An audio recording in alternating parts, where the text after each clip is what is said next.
माज़अल्लाह तौबा इस्तग़फ़ार। ये आदमी अगर माज़अल्लाह मैं कुछ कहना नहीं चाह रहा, ये आदमी नबी तक होता। तौबा नाउज़ुबिल्लाह, पता नहीं कौन लोग हैं जो इस तरह से बात कर देते हैं। सब्सक्राइब करें और बेल दबाएं ताकि कोई खबर रह न जाए।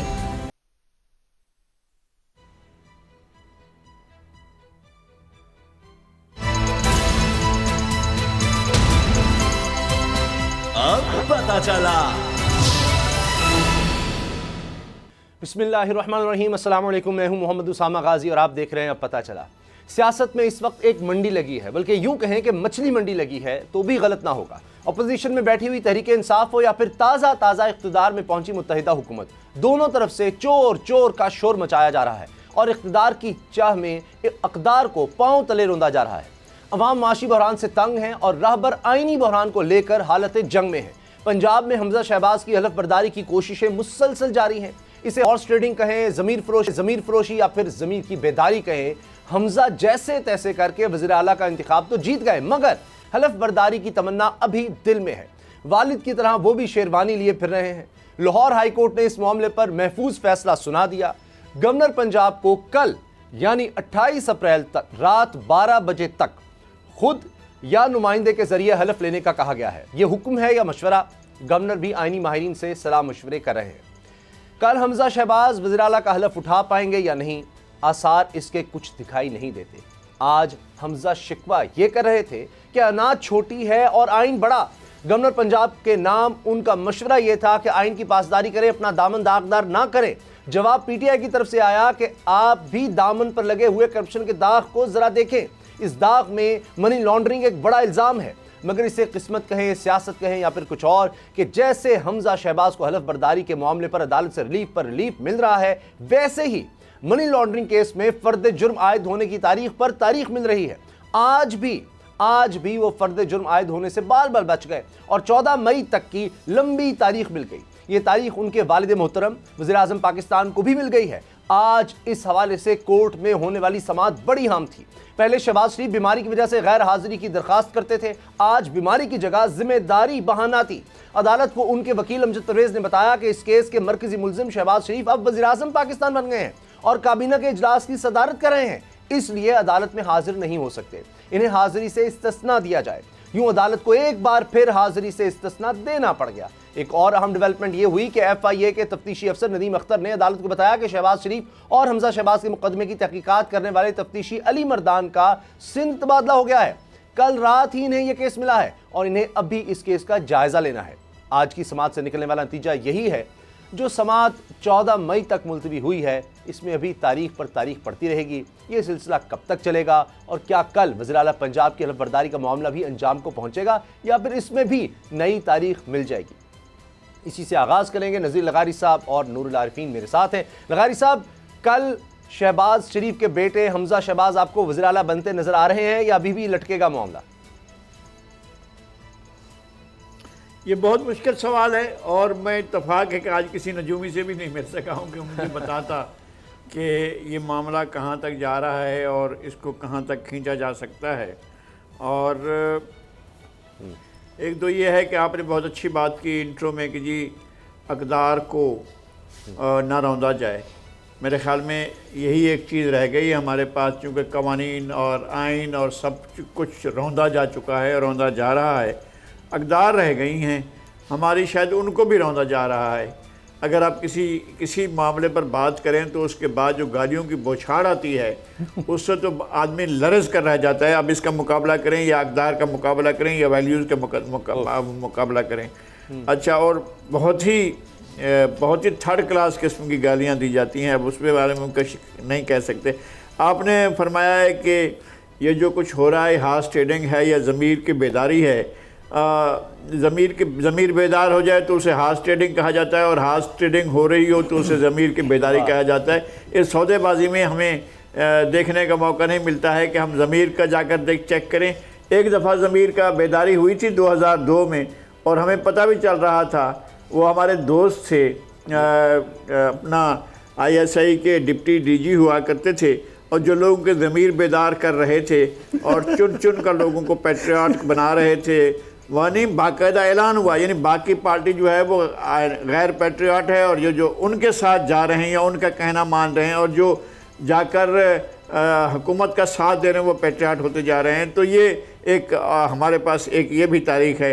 और फिर ये कि हमें तो ये सबक सीखना चाहिए, और हम सीखते हैं कि हम अदालतों को सुने और अदालतों के फ़ैसलों पर हम तनकीद करें। और ये राइट दिया है हमें, अदालतों ने ही ये राइट दिया है कि हम उनके फ़ैसलों पर तनकीद करें। लेकिन ये कि फ़ैसले माने, यहाँ अदालतों के फ़ैसलों पर तनकीद भी होती है और फ़ैसले माने भी नहीं जाते हैं। ये एक नई सूरत हाल है पाकिस्तान के अंदर।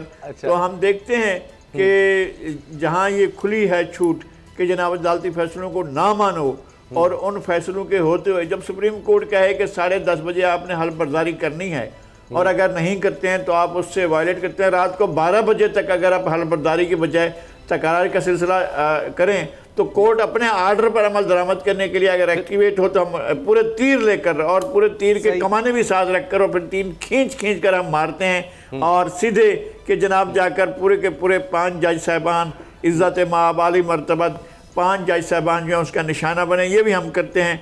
और अगर किसी मामले पर कुछ तारीख दी जाए तो हम भी कह देते हैं कि तारीख पर तारीख मिल रही है। तो ये एक है सूरत हाल। लेकिन इसके बावजूद आज 25 रोज़ हो गए हैं एक शख्स को वज़ीर आला मुंतखब हुए, लेकिन उसको हल्फ उठाने का मौका नहीं दिया जा रहा है। मेरा ख्याल नहीं है कि कल भी हल्फ उठाते हैं या नहीं उठाते हैं, चूँकि अब तो 2 चीज़ें हो चुकी हैं कि जनाब इमरान खान साहब वज़ीर आला हाउस तशरीफ़ ले गए, और जनाब साकिब निसार जो हैं वो उनके घर पर तशरीफ़ ले गए हैं और उनसे मुलाकातें हुई हैं। अब और मज़ीद चीज़ें हुई होंगी, तो देखते हैं कि कल क्या होता है। इसका इम्कान कम है, कोई मौजज़ा हो जाए तो बड़ी बात। लगारी साहब, आपने जो जिक्र किया कौमी असम्बली का, वहाँ पुलिस वैन भी आई थी, तो क्या नूरुल आरफीन यहाँ भी कोई गवर्नर हाउस के बाहर पुलिस वैन आपको लगता है कि या यही हाल रह गया कि सदर की इम्पीचमेंट होगी, क्योंकि गवर्नर साहब हट नहीं रहे, सदर साहब कह रहे हैं जी मेरा इख्तियार है, तो अब नया सदर आएगा वो गवर्नर को हटाएगा, फिर हलफबर्दारी होगी। आपको क्या नजर आ रहा है? क्योंकि दूसरी तरफ से आर्गूमेंट जो है वो भी हमें देखना चाहिए। उसमें यह है कि जनाब यहाँ तो साफ नजर आया कि मुनहरिफ हुए अराकीन, हॉर्स ट्रेडिंग हुई है, और उस वजह से, और गवर्नर कह रहे हैं जी मैंने सारा देखा है, ये तो सारा इलेक्शन ही गलत है, और वो रिपोर्ट उन्होंने सदर को भेजी, सदर ने कहा जी बिल्कुल ठीक है। अब वो अपनी जगह पर कायम है, वो आईनी माहिरीन से खुद मशवरे कर रहे हैं, तो क्या होगा फिर? इसका हल क्या है? अच्छा, थोड़ा सा मुझे टाइम दीजिएगा। आपने कहा हॉर्स ट्रेडिंग हुई है। इमरान खान की हुकूमत हॉर्स ट्रेडिंग के जरिए नहीं बनी थी। इमरान खान की हुकूमत में जहांगीर तरीन का तैयारा घूमता रहा, लोगों को फी सबिलिल्लाह पीटीआई के मफलर और पट्टे पहना करके पार्टी में शामिल हुए, मुशर्रफ भाई इमरान किया गया था, और पार्टी को छोड़कर आए थे। वो एक सेकंड, खरीदा गया था ना यार, के दौरान खरीदा गया था ना मेरे भाई, वो पार्टी में शामिल नहीं हुए थे, वो इमरान खान ने खरीदा था। सीधे सीधे बोलो ना यार, क्या हो गया? देखिए, किसी पार्टी इमरान खान ने अपने एटीएम जहांगीर तरीन के जरिए लोगों के ज़मीर को खरीदा था। नहीं, खुल करके बात तो ये है। अब अपनी ये नहीं, ऐसा नहीं होता मेरे भाई, ऐसा नहीं होता। सिक्का उछालें तो दोनों तरफ आपकी होती है, ऐसा नहीं होता मेरे भाई। मतलब थोड़ा सा फ्लोर क्रॉसिंग एक अलग चीज है, एक पार्टी को छोड़कर दूसरी पार्टी ठीक है, चीज है वो ठीक है, लेकिन दूसरे का मौक़िफ़ भी तो आने देना। या तो फिर या तो आप हमें पाबंद कर लेंगे, आप जो कहें। आपने कहा कि उस वक्त क्या हुआ था, वो मैं आपको बता रहा हूँ कि उस वक्त जो है वो ये नहीं था फ्लोर क्रॉसिंग। इमरान खान की हुकूमत भी भाव ताव के जरिए बनी थी या नहीं बनी थी? नहीं। चलिए आपसे पूछते हैं इसी मौजू पे, इमरान खान की हुकूमत नहीं भावताओं के जरिए बनी थी? वो तो अभी जो हुकूमत बनी है वो भी उसी भावताओं में बनी है। फिर तो अगर इत्तेहादियों को अगर आप कह रहे हैं, मैं इमरान खान की हुकूमत के बारे में पूछ रहा हूं, आप फिर चौरंगी घुमाने लगे। मैं आपसे ये पूछ रहा हूं, इमरान खान की हुकूमत भावताओं के जरिए, सौदे फरोख्त के जरिए बनी थी या नहीं? मुझे मेरे पास इस चीज का कोई सबूत नहीं है। ठीक है, ठीक हो गया, ठीक हो गया। इसका मतलब है कि अगर वो हुकूमत बन सकती है तो ये भी बन सकती है, क्योंकि कल आपने कहा था कि अगर नवाज शरीफ के लिए सिरी पाए लेने के लिए हेलीकॉप्टर जा सकता है तो इमरान खान 1 अरब रुपए का हेलीकॉप्टर क्यों नहीं घुमा सकता? तो ये तो हो गया कल वाली बात। तो गलत है वो, मैं अभी वो अगर इमरान खान के दौर में होती वो भी गलत थी, आज हो वो भी गलत है। भावताओ और चीज है, इत्तेहादियों का साथ मिलना वो अलग है। सर आपने सवाल पूछा है तो उसका जवाब आएगा ना। ऐसा नहीं होता है कि सवाल के बाद फिर सवाल दाग दिया जाए। अच्छा चले, आप ये पूछ रहे थे कि इमरान खान साहब, हाँ मेरा जवाब तो ले लिए ना, ये जरा अच्छा होगा। आप ये कह रहे थे कि इमरान खान के खिलाफ ये जो मामला है ना सदर वाला और गवर्नर वाला, अगर आपको इस वक्त प्रायोरिटी अपनी तय कर लेनी है कि आपको इस सिस्टम को चलाना है या आपको सदर और गवर्नर को चलाना है? क्योंकि ये बात तो रोज़ रोशन की तरह आया है कि ये रियासती और विफाकी ओहदे इस वक्त नहीं रहे हैं, ये इमरान खान के ज़ाती मुलाजिमों की तरह एक्ट कर रहे हैं दोनों साहिबान। इसमें अब कोई दो राय नहीं है।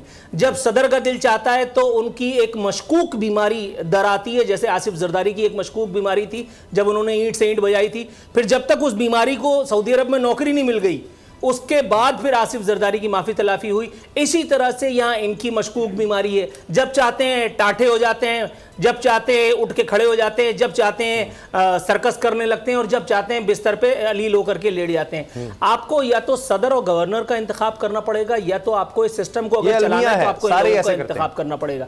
बिल्कुल ठीक सही है ना? नहीं, अब फिर वही बात आप इधर ले गए। अब बात यहाँ की और ये आप फिर आपने खुद ही तो कहा कि जरदारी साहब बीमार रहते, शहबाज शरीफ भी बीमार होते थे। आप, मैं तो उसको सेकंड कर रहा हूँ, आप सही कह रहे हैं, सभी बीमार हो जाते हैं। नहीं, जरदारी साहब ने तो जो किया था उस पर तो अलग कट्टे खुल सकते हैं, वो तो खैर अलग मौजू हो गया। खैर बहरहाल कहने का मतलब ये है, आपने इस वक्त अपनी प्रायोरिटी तय कर लेनी है। देखें, इस वक्त आपको निज़ाम हुकूमत या निज़ाम सल्तनत चलाना है, या इस वक्त आपको पीटीआई के इन फड्डेबाजियों में और रफड़बाजियों में पड़ करके और आपने अपना सारा कंट्रोल जो है वो इधर उधर कर देना है। आपको इस वक्त FATF वाले मामला भी देखने, श्रीलंका जो बैंकरप्ट हुआ है, मैं मुसलसल पढ़ रहा हूँ मुसलसल मुख्तलिफ चीज़ें, तो उसमें नज़र ये आ रहा है कि पाकिस्तान के पास टाइम जैसे बहुत कम है। अल्लाह ताला पाकिस्तान के साथ मामलात में बेहतरी करे, लेकिन ये मामला अब दुआओं से आगे बढ़ चुका है। अब हमें दवा करनी है प्रैक्टिकली।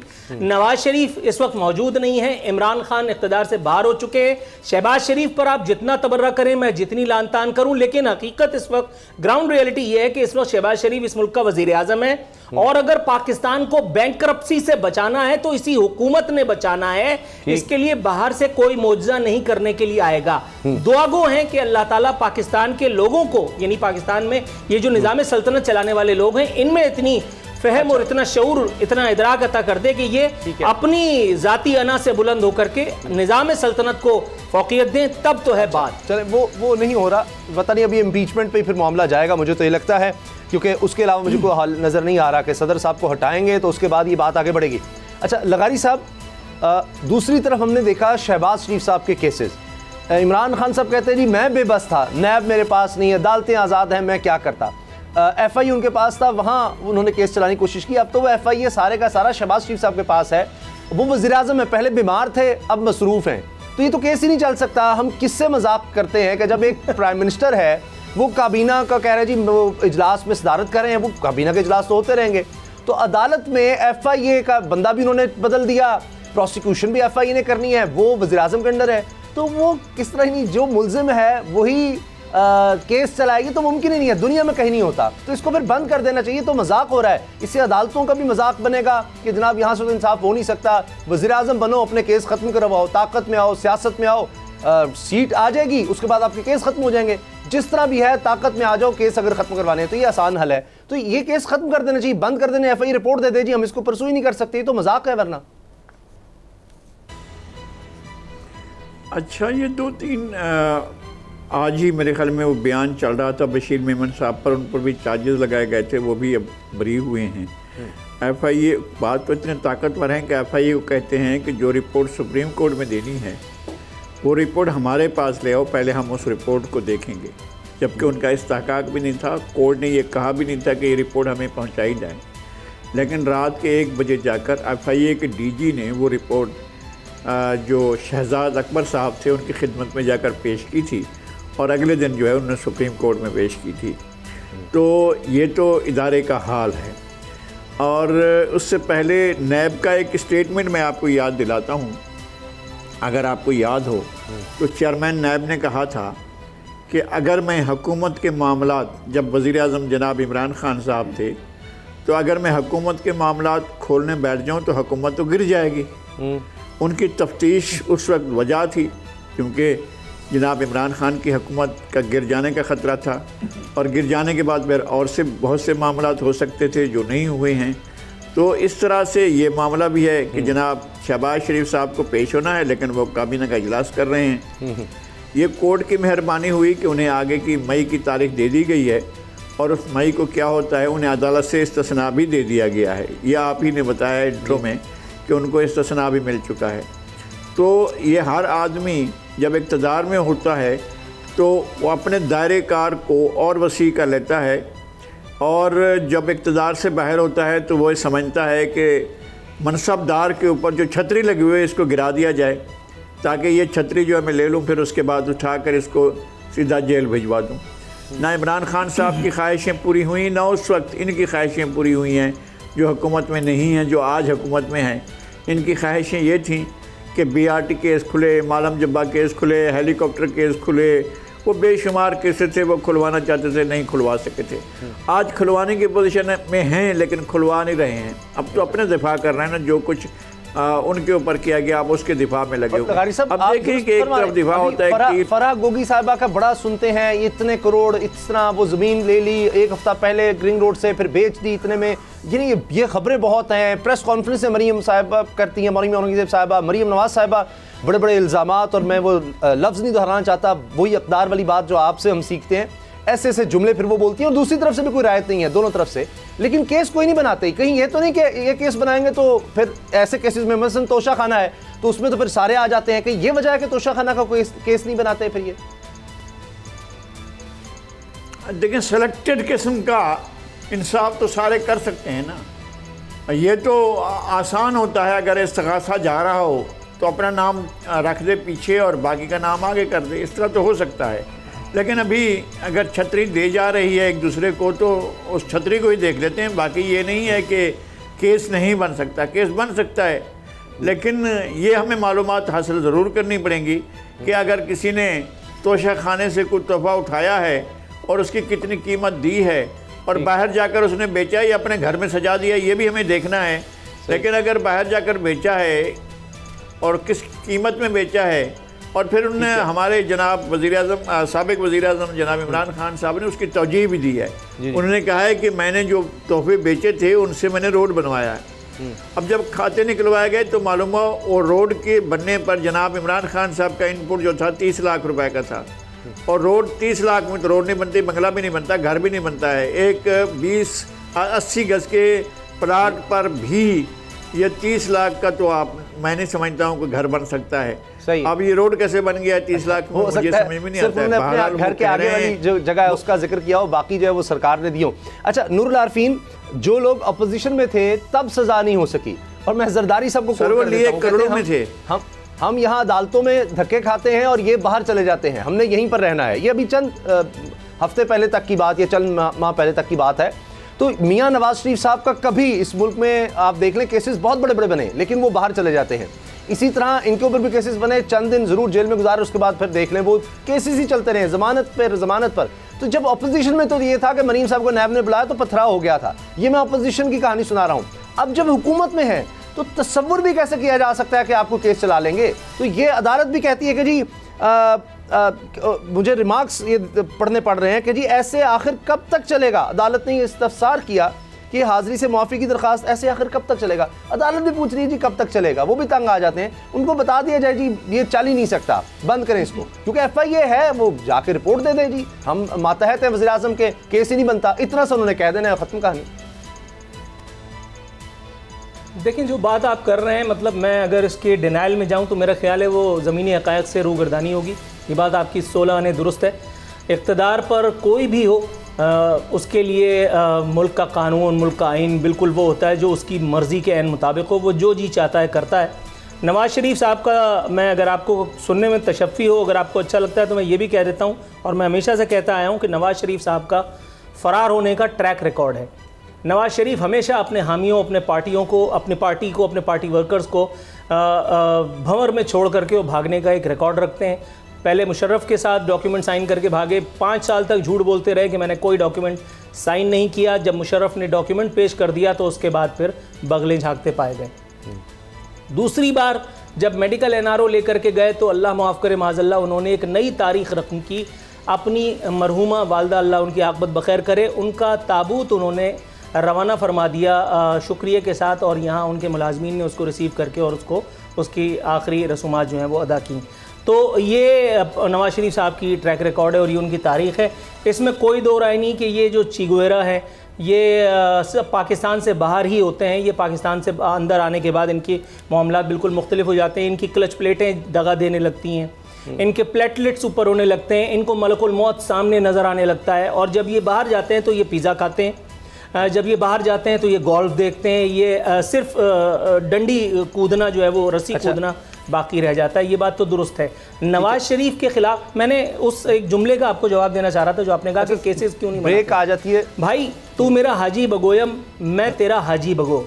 आज तू इक़्तिदार में है, कल मैं इक़्तिदार में हूँ। मैंने तुम्हें तंग करना है लेकिन तुम्हारा दम नहीं घोट देना, क्योंकि कल जब तुम इक़्तिदार में आओगे तो कहीं तुम मेरे वालों का जीना मुश्किल ना कर दो। ये है पाकिस्तानी सियासत की वन लाइन। चले, बहुत खूब। मुझे ब्रेक लेनी है, ब्रेक के बाद कुछ कप्तान की भी बात हो जाएगी कि इमरान खान साहब कह रहे हैं 20 लाख लोग आने चाहिए इस्लामाबाद और ज़्यादा वक्त नहीं है, हमने जाना है, जब तक इलेक्शन ही होंगे हम इस्लामाबाद बैठेंगे। तो ये धरना नंबर 2 है। इससे पहले भी पाकिस्तान की तारीख का सबसे तवील धरना इमरान खान ने दिया। उनकी तैयारी क्या है, क्या उनकी डिमांड्स हैं, ब्रेक के बाद बात करते हैं। अब पता चला। इमरान खान साहब ने एक दफ़ा फिर वर्कर्स कन्वेंशन से ख़िताब किया है और वहाँ पर उन्होंने कहा है कि तैयारी करें, एक दफ़ा फिर इस्लामाबाद में जाकर बैठना है, मैं ख़ुद शहर शहर जाऊँगा। ख़ास तौर पर चीफ़ इलेक्शन कमिश्नर को उन्होंने मुसलसल निशाने पर रखा और कहा कि जिस तरह अगर कोई पार्टी एतराज़ कर दे जज पर तो फिर उसको केस नहीं सुनना चाहिए। इसी तरह से चीफ़ इलेक्शन कमिश्नर जानिबदार हैं, नून लीग के एजेंट के तौर पर काम कर रहे हैं, इनको इस्तीफ़ा दे देना चाहिए। ये सिर्फ और सिर्फ तहरीक इंसाफ के ख़िलाफ़ केस चला रहे हैं। नूर आरफीन, आपको लगता है कि अब और कोई हल नहीं है? इतना ज़्यादा कॉन्ट्रोवर्शियल हो चुके हैं चीफ़ इलेक्शन कमिश्नर, जिस तरह से उन्होंने रोज़ाना की बुनियाद पर पहले केस चलाया और वो भी अदालत का फैसला था, फिर हाई कोर्ट से ही फैसला आया कि नहीं, सबके साथ बराबरी का सलूक किया जाए। तो कहीं लगता है कि चीफ इलेक्शन कमिश्नर कुछ ऐसा कर रहे हैं कि तहरीक इंसाफ को उन्होंने कुछ अलग से रखा हुआ है? नहीं, बिल्कुल भी नहीं। थोड़ा सा तामुल से मुझे ज़रा वाज़े करने दीजिएगा अपना नुक्ता। ये वही चीफ इलेक्शन कमिश्नर है जिसके सामने फैसल वाउडा का केस पेंडिंग होता रहा और फैसल वाउडा जैसा आदमी सेनेटर तक बना। ये वही चीफ इलेक्शन कमिश्नर है जिसके सामने फॉरेन फंडिंग का मामला इतना लेतोलाल करते इतना अरसा लटकता रहा और अब मामला यहाँ आकर के पहुँच गया है कि अब इस्लामाबाद हाई कोर्ट की तरफ से एक ऑब्जर्वेशन आई है, अदरवाइज़ ये केस का फैसला अगले 30 दिन में आ जाना चाहिए था। उस वक्त जिस वक्त अपनी मर्ज़ी का हलवा खा रहे थे इमरान खान साहब, जब मर्ज़ी का हप्पा मिल रहा था, तब तक तो चीफ इलेक्शन कमिश्नर बहुत अच्छा था। उनके वीडियो बयानात आप देख लें यूट्यूब पे निकलवा करके, तो वो चीफ इलेक्शन कमिश्नर के बारे में बड़ी प्यारी प्यारी बातें करते हैं। आज चीफ इलेक्शन कमिश्नर नून लीग का परवरदा हो गया, उसका एजेंट हो गया, सिर्फ इसलिए कि इमरान खान की रोज़ी मारी गई है, सिर्फ इसलिए कि इमरान खान अपना CV लेकर के बेरोज़गार हो गए। अभी मेरे पास एक व्हाट्सएप मैसेज आया, किसी ने फरमाइश का इज़हार किया है, बड़ा खूबसूरत जुमला है कि जुल्फ़ी बुखारी, मुईद यूसुफ और फैसल वाउडा समेत अपनी ये जो बरतानिया से, इंग्लैंड से, इधर से उधर से, अमेरिका से जो आपने लोगों को बुला करके नौकरी दी थी, इनको लेकर के आप इस्लामाबाद में या कराची में एक अमेरिकी सफारत खाने के सामने जाके अमेरिका मुर्दाबाद का सिर्फ एक नारा लगाते मैं देखूँ आप कितने बड़े गैरत के सौदागर हैं। क्या ऐसा हो सकता है? नहीं हो सकता। एक चीफ इलेक्शन कमिश्नर अब इमरान खान को नहीं बुरा लग रहा है, इमरान खान को स्टेट का हर ऑर्गन इस वक्त बुरा लग रहा है। कल मैंने बात करने की कोशिश की, परसों तो बात अधूरी रह गई। मैं आपसे इल्तमास करूंगा मेरी बात को पूरा हो जाने दीजिएगा। इमरान खान की इस हेट्रेड को लेकर के इमरान खान के मुरीदीन, उनके फॉलोअर्स, ये बाकायदा स्टेट के ऑर्गन्स के खिलाफ न सिर्फ पाकिस्तान में बल्कि पाकिस्तान से बाहर तो खुल करके ओवरसीज़ पाकिस्तानियों की शक्ल में, न सिर्फ इन्होंने पाकिस्तान का पासपोर्ट जलाया इन्होंने पाकिस्तान के आर्मी चीफ के खिलाफ ऐसी वाहियात बातें की कि जो आप सुन नहीं सकते। इन्होंने पाक फ़ौज की शान में इस तरह की मुगल्लिज़ात बकी हैं माज़अल्लाह कि जिसका तसव्वुर भी रूह फरसा है। उन लोगों के खिलाफ जिनकी मदद से, जिनकी वजह से मैं और आप आज़ाद हैं, हम सुकून से ज़िंदा अपने घरों में सांस लेते हैं।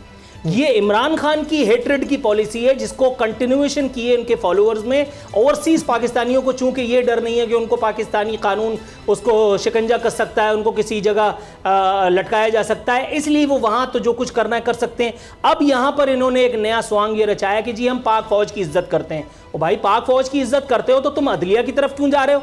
अदलिया की तरफ जाते हैं, कहते हैं कि जी अदलिया जो है वो आला नजरिया ज़रूरत की आलाकार बन रही है। भाई यही अदलिया तो आपके दौर में भी थी। उस वक्त अदलिया का 130-140वां नंबर था, आपको उस वक्त ख्याल नहीं आया? जिस वक्त आप बेरोजगार हुए, जिस वक्त आपकी रोजी मारी गई, उस वक्त आपको अदलिया भी खटकने लगी, उस वक्त आपको जमहूरियत भी खतरे में नजर आने लगी, उस वक्त आपको चीफ इलेक्शन कमिश्नर भी जहर लगने लगा। और अब आप चाह रहे हैं कि पूरा पाकिस्तान आपके हम आवाज होकर के एक सो कॉल्ड, जो आपकी नजर में जमहूरियत की एक शक्ल है, उसकी फॉर्मेशन के लिए आपका साथ दे। क्यों भाई? आप अक्ल कुल हैं, आप मतलब पाकिस्तान को अपने हिसाब से चलाना चाह रहे हैं, ऐसा तो नहीं हो सकता। ये पूरा स्टेट, ये पूरा निज़ाम, ये पूरा मुल्क 24 करोड़ लोगों का है। ये एक अदद इमरान खान की ज़ाती ख्वाहिश, इक़्तिदार की हिर्स में क्यों इसको कुर्बान किया जा सकता है? ये कोई मुझे जवाब देगा? मुझे ये कहना था। अच्छा नज़ीर लगारी साहब, अब एक तरफ अदालत में भी ये जा चुके हैं इलेक्शन कमिश्नर के खिलाफ, बल्कि इस मामले पर कि ये हल्का बंदियों का बहाना ना बनाया जाए और यानी इलेक्शन को डिले ना किया जाए, इस तरह से अब वो उनकी सुप्रीम कोर्ट में ये दरख्वास्त भी यानी हेयरिंग के लिए मुकर्रर भी हो रही है। तो एक तरफ तो हमें नज़र आ रहा है कि तहरीक इंसाफ का वन पॉइंट एजेंडा है कि जितनी जल्दी हो सके इलेक्शन हमें करवाने हैं। आज भी मरीम औरंगज़ेब साहबा कह रही थी कि नहीं जी इलेक्शन अपने वक्त पर होंगे। पहले ये मुतालबा मौजूदा हुकूमत का और माजी की अपोजिशन का होता था कि जी इलेक्शन करवाओ इलेक्शन। आज यानी रोल्स बिल्कुल बदल गए हैं, तो कहानी इसी तरह से चलेगी। इसमें आपको लगता नहीं है कि बड़ा माशी अदम इस्तेहकाम होगा, सियासी तौर पर अदम इस्तेहकाम होगा? क्योंकि इमरान खान साहब जो अब एक आलमी साम्राज्य के ख़िलाफ़ लग रहा है कि अवाम को लग रहा है कि वो खड़े हो गए हैं कि हमेशा से हम ये सुनते रहे पाकिस्तान की तारीख में कि बाहर की बैरूनी ताकतों का असर रसूख होता है। अब इमरान खान साहब कह रहे हैं जी 27 की शब को मौलाना तारिक जमील साहब के साथ मैं दुआ में शरीक हूँगा, स्क्रीन्स लगाएंगे और हकीकी आज़ादी की खुद मुख्तारी के लिए हमने दुआ करनी है। अब जाहिर है कि एक जो भी पाकिस्तानी हो उसके दिल की तो आवाज़ होगी कि हम वाकई एक जकड़े हुए हैं। कभी हम IMF का सुनते हैं, कभी हम सुनते हैं जी फ़लाँ मुल्क ये कह रहा है हम इस तरह नहीं कर सकते, उस तरह नहीं कर सकते। ये बात भी ढकी छुपी नहीं है कि अमेरिका वाज़ेह तौर पर कह चुका कि भाई आप क्यों रूस जा रहे हैं, नहीं करना चाहिए, आप पर वाज़ेह कर दिया। यूरोपीय यूनियन का लेटर भी हमारे सामने है। तो ये अपील तो करती हैं ये चीज़ें, तो इसका फिर हल क्या है? इलेक्शन की तरफ जाना बेहतर नहीं होगा? देखिए, इस पर तो हम कल भी बात कर चुके हैं, आज दोबारा बात कर लेते हैं। मैंने पहले अर्ज़ किया था कि हम तो कभी भी नहीं चाहते हैं कि आप अपना असम्बली को मुद्दत करने से पहले तोड़ दिया जाए। ये मैंने पहले भी अर्ज़ किया था गुज़श्ता रोज़ भी कि असम्बली को अपनी मुद्दत पूरी करनी चाहिए। 2002 से लेकर 2007, 2008 से लेकर 2013, 2013 से लेकर 2018, 2018 से लेकर 2023 ये मुद्दत बनती है। फिर 23 से 28 इसी तरह से पाकिस्तान आगे बढ़ता रहे, हर 5 साल के बाद इंतखाबात हों। इस दौरान में पहले दौर में भी हुआ कि 2 वज़ीर-ए-आज़म बल्कि 3 वज़ीर-ए-आज़म 2002 से लेकर 2007 तक 3 वज़ीर-ए-आज़म 4 वज़ीर-ए-आज़म बदले, लेकिन पार्टी वही रही, जमाली साहब थे, ज़फ़रुल्लाह जमाली, फिर उसके पहली दफ़ा हुआ है कि वो पार्टी इक़्तिदार से निकाल दी गई। मेरी गुजारिश सुनेंगे, मैं कह रहा हूँ कि ज़फ़रुल्लाह जमाली के बाद जो है वो आए जनाब चौधरी शुजात हुसैन के बाद शौकत अज़ीज़ के बाद फिर निगरान एक वज़ीर आज़म आए जनाब मोहम्मद मियाँ सुमरो जो आजकल जो साबका काबीना वज़ीर थे। इसी के बाद फिर दूसरी मुद्दत के लिए इंतखाबात हुए, फिर 2 वज़ीर आज़म आए। एक वज़ीर आज़म को हटा दिया गया अदालती फ़ैसले से। मैं उसको भी दुरुस्त नहीं समझता था कि अदालती फ़ैसले से नहीं हटाना चाहिए, जो आइन में लिखा है उसी तरीके से हटाना चाहिए। फिर तीसरी बार ऐसा हुआ कि फिर अदालती फ़ैसले से हटा दिया गया और उसने भी मुद्दत नहीं पूरी की वज़ीर आज़म ने, लेकिन असम्बली में मुद्दत पूरी की। अब ये एक और दौर आया जिसमें वज़ीर आज़म को एक आइनी तरीके से, जिस तरह से आइन में दर्ज है कि वो अदम एतमाद की तहरीक ला कर कामयाब वो किया जाए, उनको हटाया जाए, तो उसी तरीके से हटाया गया है। अब ये असम्बली अपनी मुद्दत पूरी करे। वज़ीर आज़म आप चाहे 1 बदल लें, 2 बदल लें, कुछ भी कर लें, लेकिन असम्बली को अपनी मुद्दत पूरी करनी चाहिए। हमें ये बात करनी चाहिए कि बेशक ऐसा हो जाए कि वापस इक़्तिदार मिल जाए जनाब इमरान खान साहब को, ये कुर्सी वापस कर दिए। मैं जनाब आपकी वसातत से जनाब शहबाज शरीफ साहब से गुजारिश करूँगा कि वो कुर्सी छोड़ दें और इमरान खान साहब को वापस कर दें, लेकिन असम्बली को मुद्दत पूरी करनी चाहिए। ये मेरी गुजारिश है, मेरा नुक्ता नज़र ये है। तो चीफ इलेक्शन कमिश्नर का क्या होगा? क्या वो रहेंगे और उसके बाद तो फिर ये मुतनाज़ा जिस तरह हमने तारीख में देखे 2013 के इलेक्शन कमिश्नर के जी चीफ इलेक्शन कमिश्नर के तकर्रुर में नवाज शरीफ का, शहबाज शरीफ का, आसिफ अली जरदारी का, मौलाना फजलुर रहमान का कोई किरदार नहीं। ये सिलेक्शन भी इन्होंने खुद की, उनका अपॉइंटमेंट भी खुद किया, फैसला भी खुद किया। उनने अपोजिशन के दिए हुए नाम मुस्तरद करके इनका नाम लिया था। अब ये आ गए हैं तो अब यही चलाएं काम को, और वो अगर उनके खिलाफ कोई जायज़ शिकायत है तो कोर्ट में जाकर वो शिकायत का अजाला कराएं। लेकिन ये नहीं है कि इल्ज़ामात लेकर और मैं जो है 50 लाख लोग लेकर जाऊंगा और उसको हटवाऊंगा। ये इस तरीके से तो फिर आपने चला दिया मुल्क को। इस तरह से अगर चलाना है तो वो भी आपकी मर्जी है। हमने क्या है, हम आखिरी एंड पर बैठे भुगतने के लिए बैठे हुए हैं, कल भी बैठे थे, आज भी बैठेंगे। ये फिर कौम कब तक भुगतती रहेगी? नूर आरफीन, मुझे ब्रेक लेनी है, उससे पहले सिर्फ 30 सेकंड्स कि हमने कोई इलेक्शन पाकिस्तान में नहीं देखा कि सबने कहा जी फ्री एंड फेयर, चाहे 2018 है चाहे 2013 है, उस वक्त पीपल्स पार्टी और तहरीक इंसाफ एक थे कि जी आरओज़ का इलेक्शन हो गया। इसी तरह माजी में आप चले जाएं, कोई इलेक्शन फ्री एंड फेयर नहीं हो सका, तो वो अभी से ही हमें लग रहा है मुतनाज़ा है। भाई 30 सेकंड में मैं ईमानदारी की बात है, मैं इतना काबिल नहीं हूँ कि मैं इसका जवाब दे सकूँ, टू बी वेरी ऑनेस्ट। आप ब्रेक ले लें, ब्रेक के बाद वापस आएंगे इंशाअल्लाह ताला, अगर मौका रहा तो फिर मैं इसका जवाब देता हूँ। चले 1 मिनट कोशिश करता हूँ, मैं प्रोड्यूसर से कह दिया। भाई इलेक्शन फेयर एंड फ्री क्या होता है? जब आपकी हुकूमत आ गई तो जमहूरियत और मेरी आ गई तो अमरीत। ये तो हर दफ़ा ऐसे ही होता है ना। इमरान खान साहब 35 पंक्चरों का रोना रोते रहे, इमरान खान को इक़्तिदार मिल गया तो जमहूरियत भी बहाल हो गई, इमरान खान को इक़्तिदार मिल गया तो रियासत मदीना भी मिल गई, इमरान खान को इक़्तिदार मिल गया तो दरियाए दजला के किनारे मरने वाले उस कुत्ते का ख्याल भी उनको रहा, इमरान खान को इक़्तिदार मिल गया तो उनको ये भी पता नहीं चला कि साने साहिवाल में यतीम होने वाले उन बच्चों से भी उन्होंने मिलना है। 1.5-2 महीने के बाद वो उस्मान बोजदार नामी वो डमी वज़ीर आला के पास जाकर के उन्होंने बाकायदा ग्रीव्ड फैमिली को बुलाया, उनके सर पे हाथ रखने की अदाकारी की, उनके चच्चा को कुछ पैसे दे करके उनका मुंह बंद करा के और सारे लोगों को फारिग कर दिया। सीटीडी के लोग अभी तक वहीं मौजूद हैं, कुछ नहीं हुआ। ये जमहूरियत ही की तो निशानियां हैं। इमरान खान के बजाय अगर आप जरदारी साहब को देख लें, जरदारी साहब के साथ भी यही मामला है। 18वीं तरमीम वो महफूज रहनी चाहिए, सुबह सिंध में उनका इक़्तिदार महफूज रहना चाहिए, कराची में वो जो कुछ कुल करम कर रहे हैं वो सब कुछ वैसे ही होना चाहिए। और अगर किसी ने इस काम में रोड़ा अटकाने की कोशिश की, रखना अंदाजी की, उनको ये बताने की कोशिश की कि उनका अवाम के तई कोई फ़र्ज़ है, कोई जिम्मेदारी है, तो फ़ौरन ये जमहूरियत दुश्मनी हो जाएगी। ये है जमहूरियत और आमरीत की डेफिनेशन। अच्छा, अब आपने इससे आप कौन सी हुकूमत चाहते हैं? उससे मुझे मॉडल टाउन का वाक़या भी याद आ जाता है। अब शहबाज शरीफ साहब दोबारा इक़्तिदार में तो विफाकी वज़ीर दाखिला बन गए हैं राना सनाउल्लाह साहब, जिनको हटाया भी गया था उस मामले पे। तो अब वो केस का क्या होगा, ये भी एक बड़ा सवाल है। उसको भी अब ख़त्म ही कर दें फिर, कम से कम ये तो ना हो कि हमें बार बार बात करनी पड़े जी मॉडल टाउन में इस तरह 69 लोगों को 14 लोगों को मार दिया गया था, तो उसको बंद तो कर दें कम से कम। अब इक़्तिदार मिल गया, ये तो कर सकते हैं, केस तो चल नहीं सकता। ब्रेक लेते हैं और ब्रेक के बाद एक लगारी सब पे भारी। अब पता चला।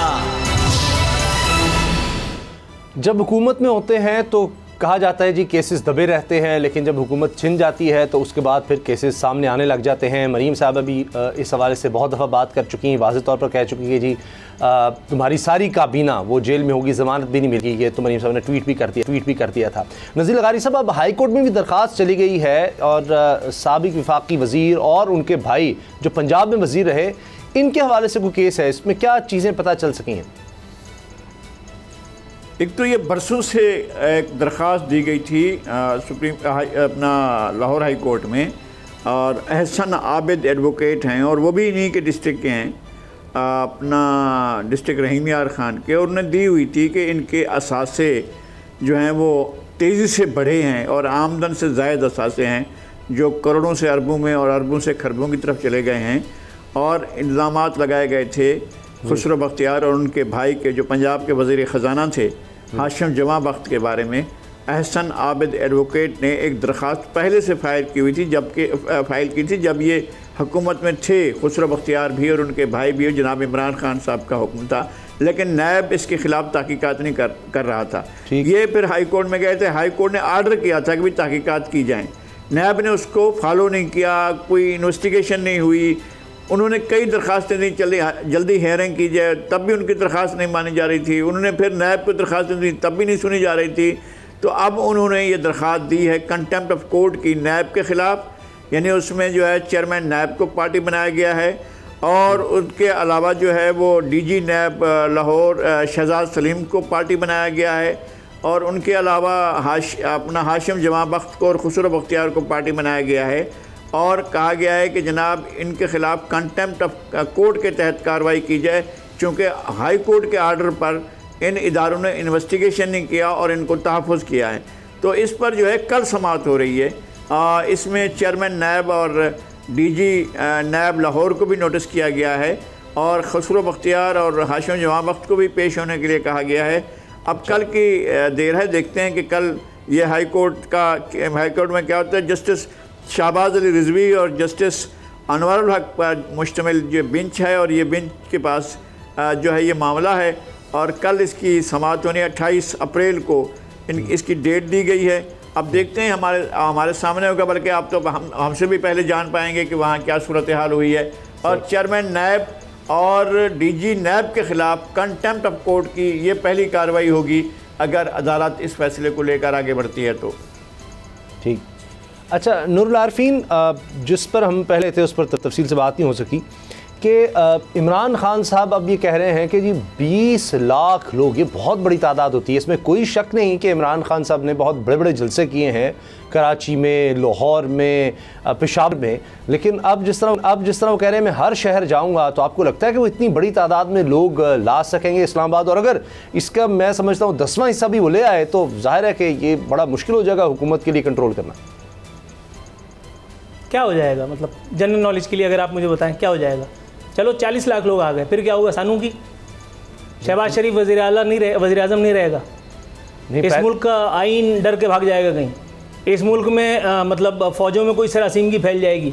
इस मुल्क की अदलिया इमरान खान की क्षमता से डर जाएगी? ओ भाई कुछ नहीं होता भाई, ये 20 लाख नहीं 40 लाख लोग लेके आ जाएं, कुछ नहीं हो सकता। इलेक्शन 1 साल से पहले नहीं होगा। इमरान खान ऐसे ही सड़कों पे खज्जल होते रहेंगे, ये मैं आपको बता रहा हूँ। अच्छा, इमरान खान बेरोजगार हो गए। वंस यू आर बेरोजगार, इट इज़ फाइनलाइज्ड। ये नविश्ता दीवार था जो इमरान खान पढ़ नहीं पाए क्योंकि उनकी बसारत कमज़ोर थी। कह रहे हैं तारिक जमील को लेकर के खुद भी आऊँगा। एक छोटी सी अर्जदाश्त है इमरान खान और तारिक जमील साहब दोनों के लिए। तारिक जमील साहब बड़े एक लर्निड आदमी हैं, बहुत ही उनकी एक डिग्निटी है, दिल में एहतराम है, लेकिन अर्जदाश्त ये कि इमरान खान साहब उनको पार्टी का वाइस चेयरमैन या कोई ऐसा ओहदा देकर के फारिग करें। नहीं, क्योंकि इससे पहले इमरान खान के दौरे इख्तिदार में भी ये देखा गया था कि जब इमरान खान साहब की नमाज़ जनाज़ा भी मौलाना तारिक जमील ने पढ़ाई थी, तो उस वक्त फिर मैं भी बात करूंगा तो आपको सब पता चल जाएगा। नहीं, क्या फिर उस वक्त मौलाना तारिक जमील को नून लीग में शामिल हो जाना चाहिए? चल जाएगा, मैं बात करूंगा तो आपको पता चल जाएगा। थोड़ा सा धीरज चले करें बात। इमरान खान पे जब कभी कोई आफत आती थी, कोई बुरा वक्त आता था, तो वो एक थे कि जिनको मुस्बत रिपोर्टिंग का शौक चल रहा था। हालांकि मैंने उस वक्त भी कभी मुस्बत रिपोर्टिंग नहीं की। इमरान खान के ऊपर जब कोई वक्त आता था तो उनकी हिदायत पर तारिक जमील साहब बाहें फैलाए और पहुंच जाते थे कि आजा मेरे यार। और इमरान खान की एक फ़ोटो रिलीज आती थी तारिक जमील को कलेजे से लगाए हुए, और उसके बाद रावी चैन ही चैन लिखता था। कभी किसी टीवी चैनल पे अपीयर होकर के और बताया जाता था कि इतना नेक दिल हुक्मरान हमें मिला है। अब इस पर डिबेट हो सकती है बाकायदा, इस पर बाकायदा डिबेट हो सकती है कि नेक दिल हुक्मरान के खसाइल क्या हैं। कराची में 100 अफराद का तैयारा गिरा। मेरे हैंडसम अपनी फैमिली को लेकर के नथिया गली पिकनिक मनाने चले गए कोरोना के दिनों में। बेइसी का आलम देखिए, नवाज शरीफ की बेइसी और इमरान खान की बेइसी बिल्कुल बराबर है। कराची में 4000 से ज़्यादा अफराद हीट स्ट्रोक का शिकार हुए। नवाज शरीफ लंदन वहाँ नवाफिल पढ़ने चला गया मक्का मदीना में। ओ भाई क्या है, दरिया दजला के किनारे मरने वाले कुत्ते की बातें करने वाला आदमी इतना बेहिस। कराची 100 अफराद, लाला मूसा की बात नहीं कर रहा, PIA का तैयारा गिर गया, इमरान खान चले गए। इमरान खान ने एक बयान तक देने की जहमत नहीं की रात तक। अब आप सोचिए, यहाँ इतने बड़े बड़े वाक़े हो गए इमरान खान की तवज्जो से। इमरान खान ये बताते रहे मुल्क में माफियाज की हुकूमत है। इमरान खान ने किसी माफिया को पकड़ा नहीं। सिंध में किसकी हुकूमत है? हुआ, पेट्रोल बहरान हुआ, नदीम बाबर कौम का अरबों रुपए डिकार गया। ATM इमरान खान की कौम को लूटते रहे। इमरान खान के नाक के नीचे अद्वियात की कीमतों में इतना बड़ा कांड रचा दिया गया। इमरान खान चुपचाप करके देखते रहे। इमरान खान को उस वक्त समझ में नहीं आई थी कि मामलात क्या हैं। इमरान खान तारिक जमील को लेकर के 20 लाख अफराद लेकर के और हुकूमत गिराने आ रहे हैं। हलवा है, लेकिन आसान है। इमरान खान कह रहे हैं कि हम अमेरिका हमें चेरी ब्लॉसम के जरिए कंट्रोल करेगा।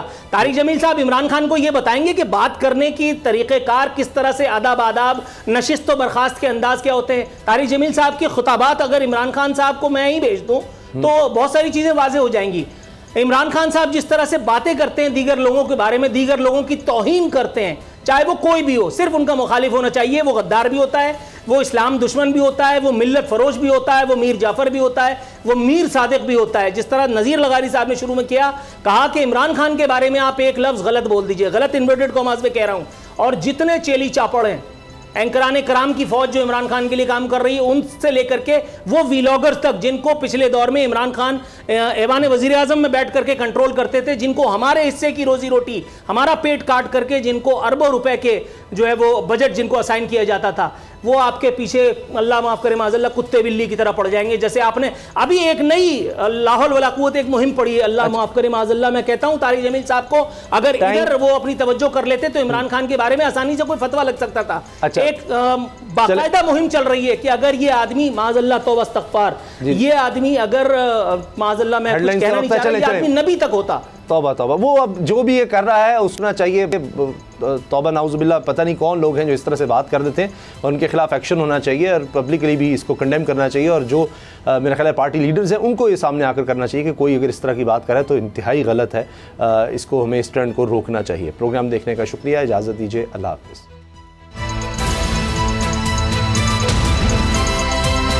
अब पता चला।